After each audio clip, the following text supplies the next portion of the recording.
two fantastic guests. First off, Rob Powers. Get your butt up here. Rob Powers to the rescue. So Rob, we have two amazing guests that are coming up next, and they are going to be talking about a new project. They were here last year, which was really exciting.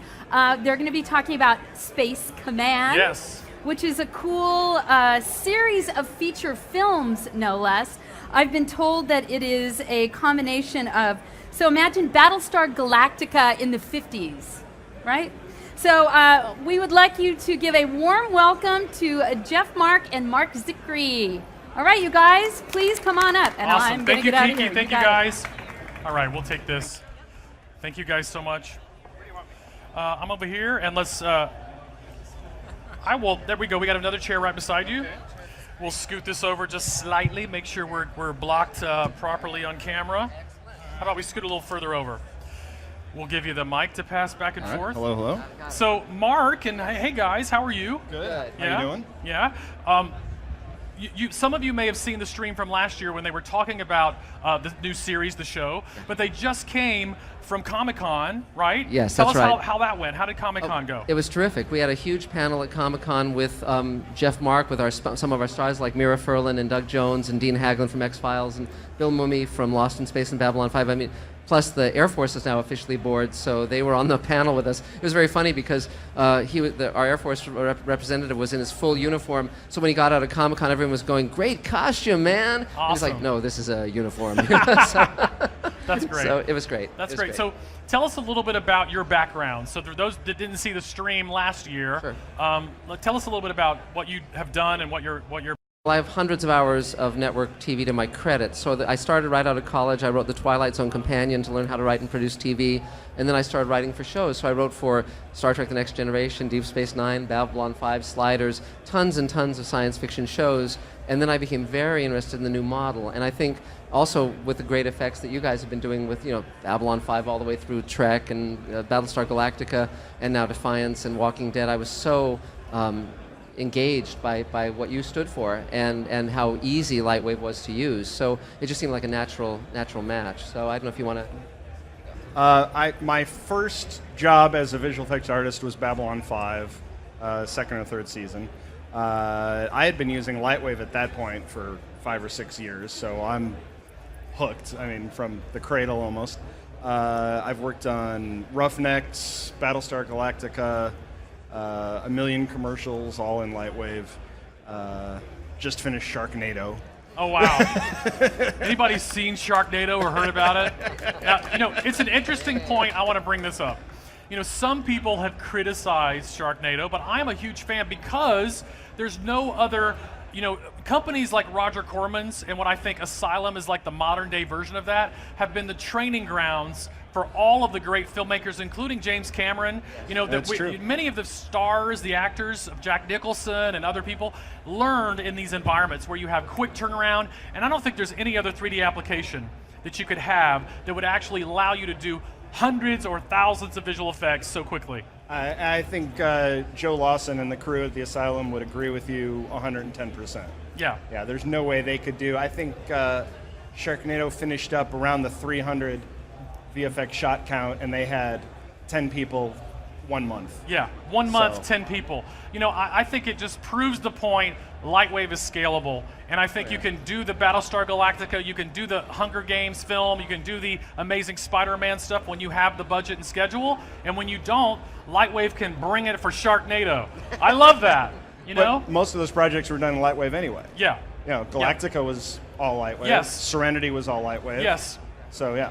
Serenity, both Firefly on the TV series, which we loved, and we're giving away the Blu-rays, and the Serenity feature film, which we're giving away the DVD and the Blu-ray. Those both show you the television schedule for series and how the assets also rose up to the feature film, and I love the look of both of those. Thank you. Yeah, it was amazing. I forgot I worked on Serenity also. Yeah, so. amazing work. It was great. So yeah. Yeah. Thank you. So tell us a little bit more about the series. Sure. And basically, Space Command covers 150 years of future history, 5 generations of 3 families as we go out into space and jump to the stars. And so it's a big epic story. It harkens back to a hopeful vision of the future that we had with Star Trek and those kind of shows that we all grew up with. And because I was very, as much as I like Battlestar Galactica and a lot of the other films and TV shows we're seeing now, they're very dark and very dystopic. And I thought, well, let's do something that, while it's not sugar-coated, it actually allows for hope. And then I reached out to a lot of my friends like Doug Jones and Mira Fulan and Armin Shimmerman and Bob Picardo and Ethan Phillips and so forth, just people I'd worked with, and said, you want to be part of this? And they all said yes. So I just reach out to my talented friends, and then I meet new incredibly talented people and absorb them, and it works. So it's great. And we also did a new reel for Comic-Con that we've also brought to you guys. And so we're just continuing the process, and we immediately after this we go directly into pre-production. We start shooting 6 features back to back. So it's great fun. Wow, that's amazing. The shows that you've been saying obviously are some of my favorite, but they also are like a who's who in a historical record of Lightwave on television. Absolutely. From Babylon 5 that Ron Thornton was the inspiration for and designed all of those visual effects in 1990, 93-ish, all the way through all the Star Trek shows that we love. I'm a huge fan of Armin's.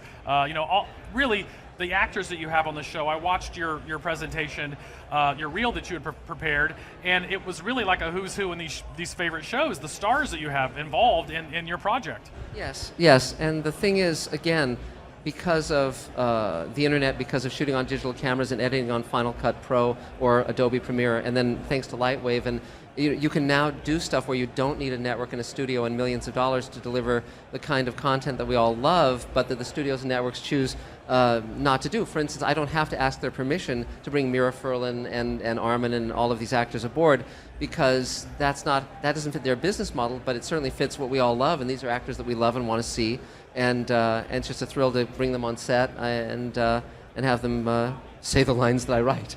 So I really love it. Without it being taken away or edited from you. That's right, and that doesn't mean that we won't have a studio or a network come aboard at some point, or an internet platform. We're very open to that as a distribution model, but we don't want them compromising the vision.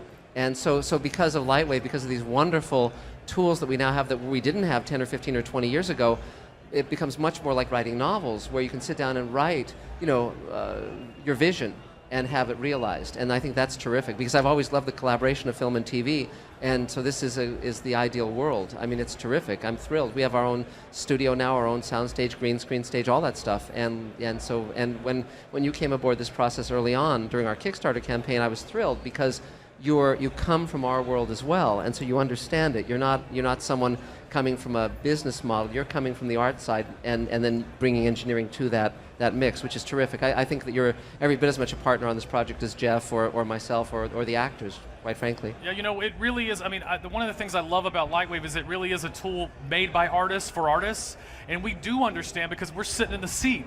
And the great thing that when you talk about creative freedom that you have on this type of a project, when our technology and other technologies support that, that's why we do what we do. Because for me, it is so important for our technology to support your creative vision and others' creative vision, so that they can control. When you're in the driver's seat for your creative vision, and no one can come to you and say, I don't really like Armin, I don't want him to be in that role. You're in the power. If you wanted to work a deal for them after you created your artwork and then have them distribute it, then that's a different thing than them coming in and strong-arming and slicing up your writing and pushing in where they should not be part of the process unless you want to invite them in.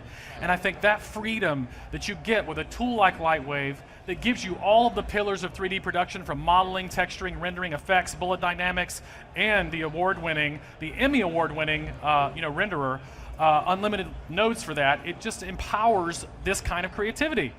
And Gary Hutzel and the gang, I was talking to him at Universal when he was working on Battlestar Galactica on Blood and Chrome, actually. And I know you know Gary and you know Doug, and I was speaking to him, and he said, the producers at Universal have come to me with other science fiction shows, which I love science fiction, you love science fiction, we love these shows. But sometimes, networks don't put some things on the air because they think the budget and schedule is too much for the whatever reason. Gary said that they came to him and said, we have these other science fiction shows that are in a similar vein as Battlestar Galactica, but we cannot make them work for the budget that you're doing Battlestar Galactica. And if you haven't seen Blood and Chrome, they did 2,000 visual effects shots in a 2-hour pilot. It's unheard of in the history of television. You've got to see this. It's amazing work. And the producers said, we're not doing the shows because we can't. They're not going to be on the air because we can't do what you've done. What is your secret? And he came to me and he said, I'm not just telling you this to get free copies of Lightwave, Rob. And I said, are you sure, Gary? And he said, no, it really is because we chose the pipeline of Lightwave that allowed us to bring this story.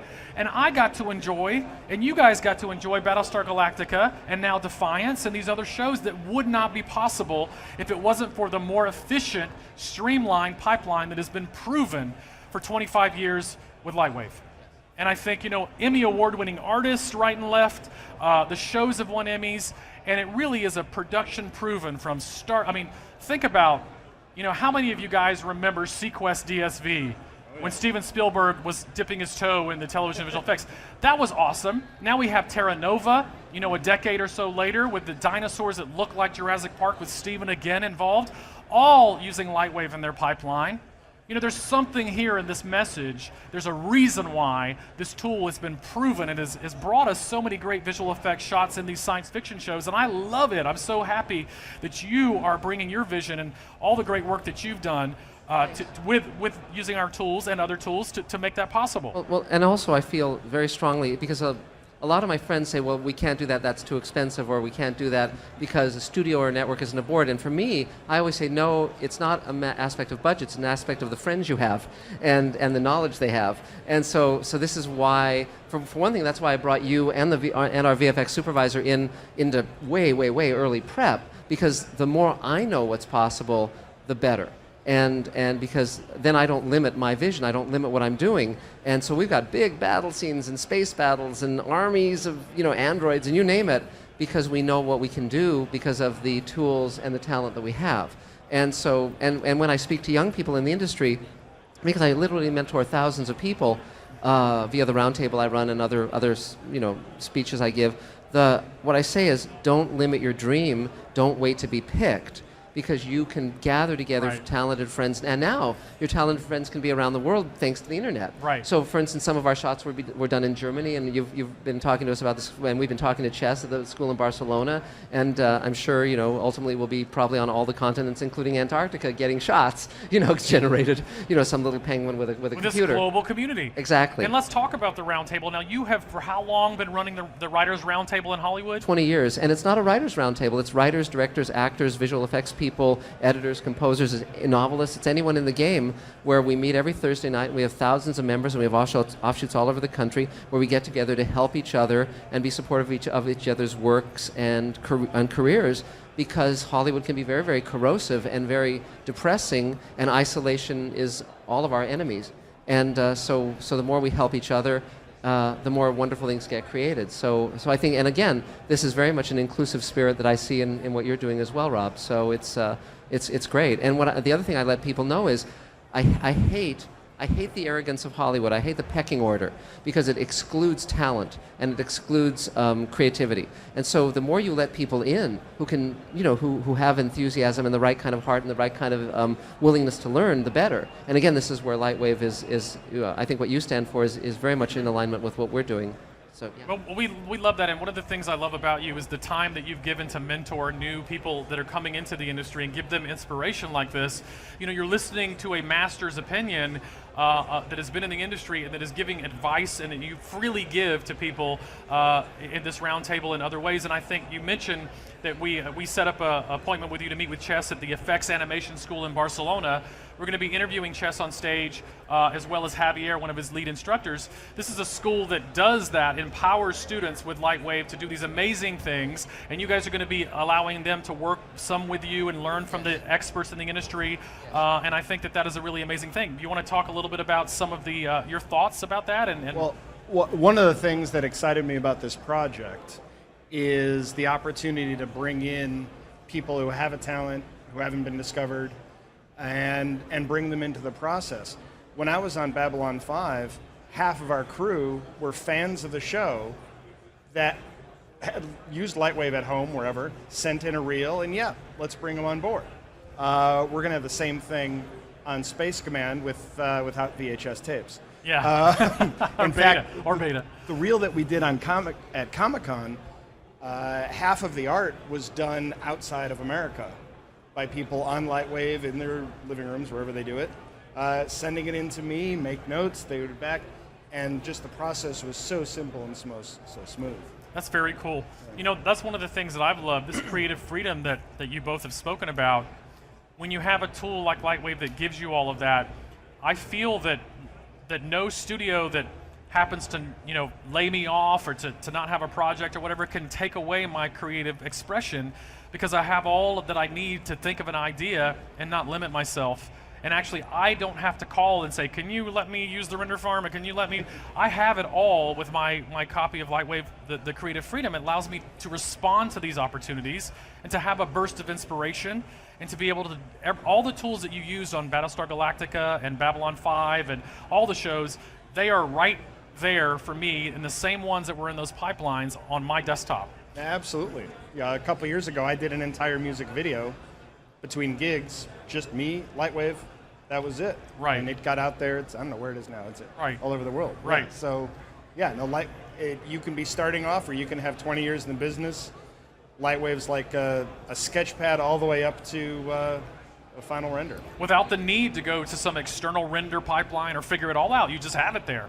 Right, you know? exactly. Yeah. Yeah, it's all built in. You don't have to buy in the render nodes. You don't have to buy all of that third-party renderer. Yeah, and we've been trying to push the technology to a more interactive, iterative way, because with VPR, for example, you actually have that ray trace render that you've seen in all these shows in the viewport, interactively in real time. You can set up all those beautiful renders, and for the kind of conceptual work that we're doing now, we can quickly save out those renders at beautiful high resolution, play around with things interactively with just one artist sitting there with maybe a production designer, art director, and you get these iterations going. It makes the product better. It makes the final film or the TV show better, because you can play with things a little more. You know, you don't have to wait to see. VPR has changed how I light scenes. Yes. It's just 180 degrees. It's amazing. Yes. Yeah. The VPR is our iterative version of the beautiful Lightwave renderer that you see up on all the monitors and across. Actually, the booth across from us is showing stuff from Stargate Digital that looks like Blade Runner. That's all Lightwave as well. Wow. Look at that beautiful render. Gorgeous. I mean, that's gorgeous. And you know, the thing is, our friends there at Stargate use Lightwave on The Walking Dead and some of the other shows. They did Heroes. They used a lot of Lightwave. We love science fiction in general, but we love the fact that these artists have tools that allow them to iterate so quickly and to keep their vision pure if they choose to. Obviously, also, you can scale up with Lightwave and work in any pipeline, as we do on all these shows. Sure. And since I've joined, we've added, you know, much Autodesk support with the Autodesk Geometry Cache, FBX files. We now have a Limbic, which is a really cool one. Great. We have OBJ support, we have Collada, we have After Effects interchange. It's really, you know, Go Z for ZBrush, our friends at the Pixelogic booth. But so you can plug Lightwave into a more complex pipeline. You're not bound by that, where you can't work with whatever, but you have the freedom to say, you know what, I'm going to roll out of bed and I'm just going to open Lightwave, and I'm going to have this vision that I had dreamed last night become something real in a couple of hours, and you can do that.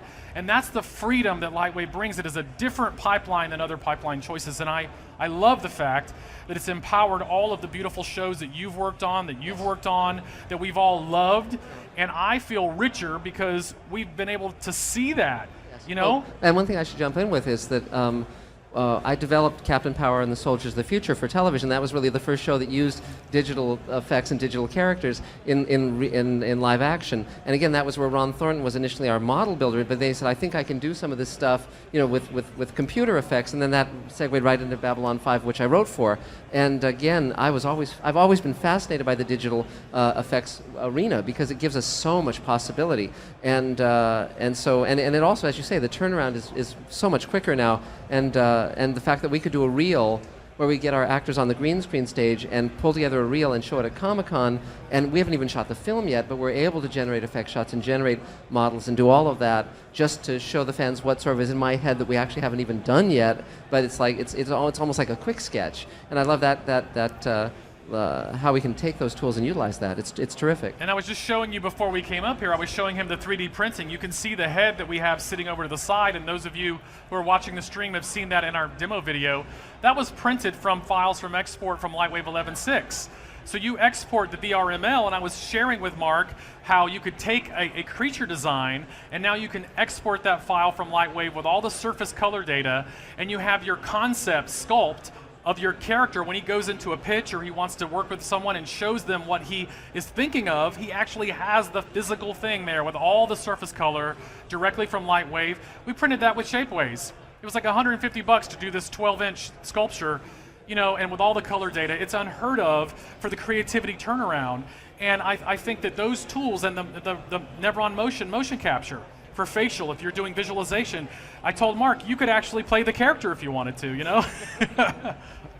It could open up a whole new career. So. Yes. Yeah. You know, if this writing thing doesn't work out, hey, you know, too late for that. You've already written so much. Yeah. So, you know, I really appreciate you guys being here. What I want to do now is we're going to run the Lightwave history reel and show you something from Babylon 5 all the way through the shows that we have loved, that have inspired all of us. I know all of us, and I'm sure all of you guys. So we're going to show you that reel now. We're going to cut to that, and thank you both so much for being here and sharing all of your beautiful experience with us and your new project. And we also have our reel here too. Yes. Oh yeah. Sure. Let's run that. Well, first what we'll do is we'll run the reel that we showed at Comic-Con, which is, again, it's preliminary, but we got our actors on set. I don't think you'll be able to hear the dialogue, I'm not sure, in this thing, but our actors actually went on set, Doug Jones and Bill Mumy and Mira Fulan from Babylon 5. And then we're going to be having a signing where we'll give out T-shirts and posters. So we'll do that immediately after the panel. Awesome. Thank you guys. And the signing right here in the booth. And thank you so much both for being here and sharing your experience. Let's look at their reel. Cut to that. Okay, here we go.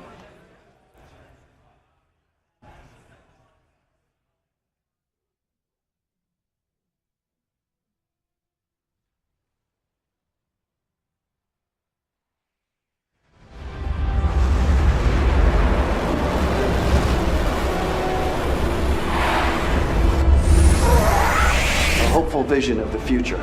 I believe in that. I think we're off. I think we're done. My father once said there comes a time when you have to decide to be a good boy or a good man.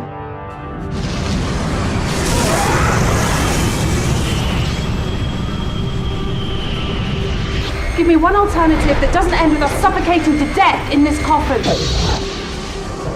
Only one rule left, friends. Survival of the fittest!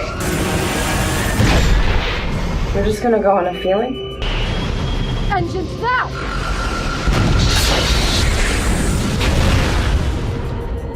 Now I'll never get to see Des Moines. You've lost attitude control. Go to the survival compartment. What are you going to do? Do it now! Do it!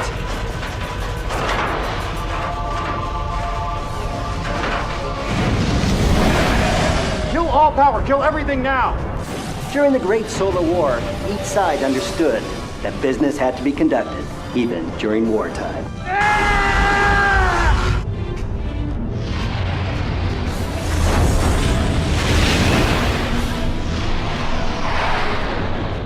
You really are remarkable animals, you men.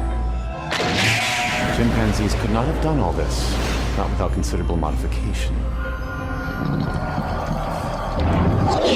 Together, we will be invincible.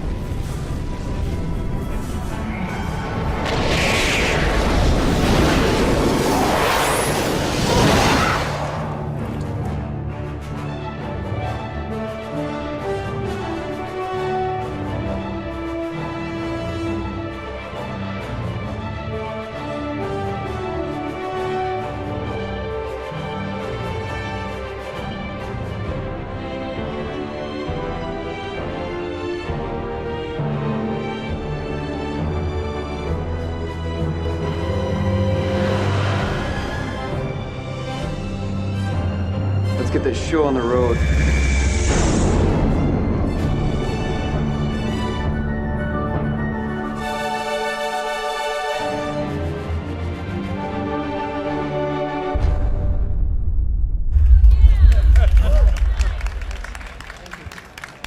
Great. Well, thank you both for sharing Space Command with it. That's awesome. And I mean, we really appreciate you taking the time to come up here and meet with us and show us the Comic-Con reel. So we appreciate this, and we want to have you guys check that out. Do you want to say your website where they can find more information? Sure. It's spacecommandmovie.com, and the Facebook page is Space Command Movie. And as I said, we'll be signing posters and giving out T-shirts, and we're really glad to have you guys here. Thanks so much. Great. Thank you both for Thank being you for here having with us up here, and awesome. thanks for everything you're doing. Thank you so much. And now we're going to run the Lightwave history reel, let you see some of the great science fiction work that Lightwave has allowed us all to enjoy. Let's run the Lightwave history reel. Thank you.